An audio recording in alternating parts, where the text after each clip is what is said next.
This is one of the most lifelike games I've seen. Every hair strand is absolutely represented. And it seems to me from looking at the Square Enix lineup today that they're moving in a very realistic direction. What did it take to create this, really give that sensation of reality? Well, thanks for the nice comments, appreciate it.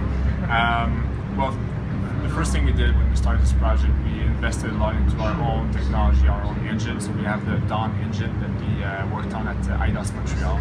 And we really want to bring this to the new generation of consoles to bring the level of quality. You see the realization, the hair, the character animation, the character models, the environments, everything. So for us, with that new engine that we're working with, our team really has the tools to bring this sort of realization level to the new generation of consoles.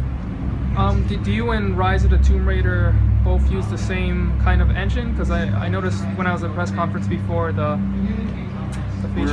have different engines. Yeah. So this one is reused by the team at Eidos Montreal. Yeah.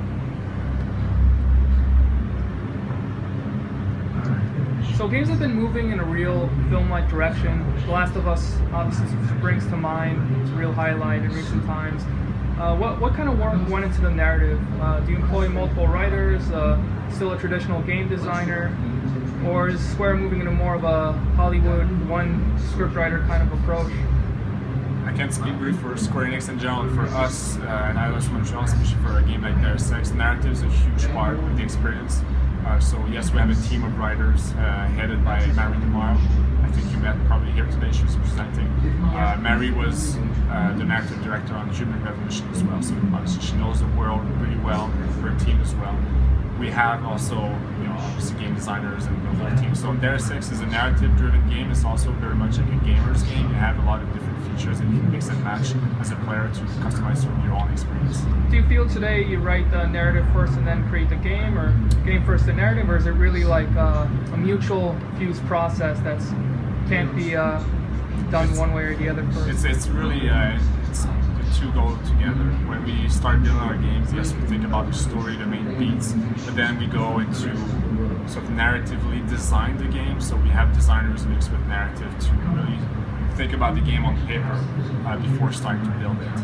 Are there ever times today still that you feel something that's written in narrative can't be done in the game? Or is anything possible? Well, anything's possible at a cost and time, so it's always a balance of we have different ideas for a narrative. Can we support it in terms of production? So I'm a producer on the game, so that's something that we constantly sort of work with and how we can realize our vision. But ultimately, we want to have the best game possible, so we make sure we have the tools to be able to support our creative team. Will the game be available on Nintendo's Wii U at some point? It's going to be PC, Xbox One, and PS4. And do you feel fans create Adam Jensen more than the writers do in this style of play, since you make so many choices?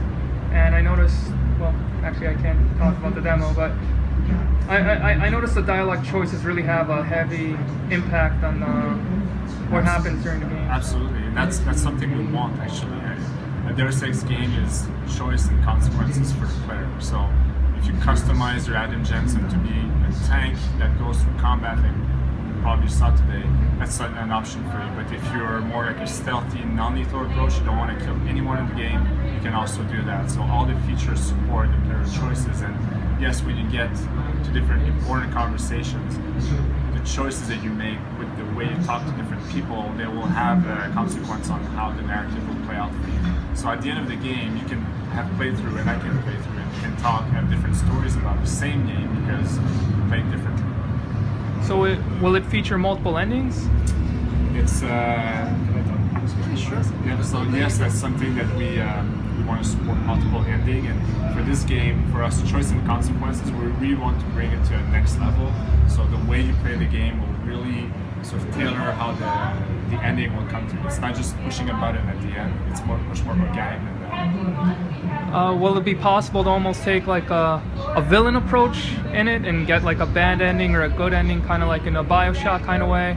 Or are you always the good guy and kind of the things around you so we're willing to talk either fall apart? Yeah, we're willing to talk about the endings but not go into the narrative detail. So, yeah. That's gonna come later when you actually get to play the games.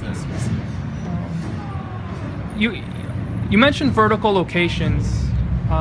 What inspired this kind of location change to really build up instead of build horizontally like in traditional games? As a player, it's really fun to explore vertically. You have much more different options and ways to use your Icarus Fall or Icarus Strike coming down as a player. So going vertically, we still have exploration 360 degrees, but going vertically gives us more different options and paths for the player. And Deus Ex is also about multi-pathing in our level design, where you want to go, and adding verticality just adds more options for our level design team. Are the designs inspired by real locations or entirely crafted out of mind? It's a mix. Like here, the demo, you have the first part of the demo. It's set to like the train station is in Prague, so Prague obviously is a real city in the real world. But the second part, gameplay part, was in Gotham City, which is the ghetto, and that's something we created. I actually one more question. Then that will answer that. I actually was immediately inspired by like a Shibuya kind of approach, because I know everything there is built vertically in the malls. So just my last question.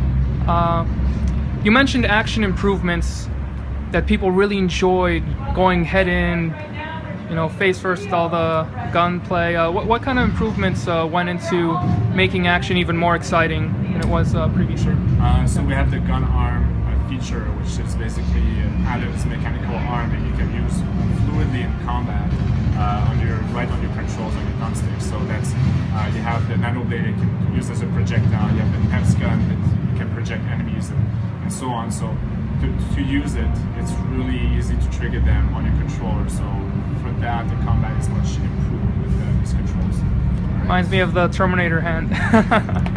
Thank you very much. Thank you very much for coming by. Great detailed answer.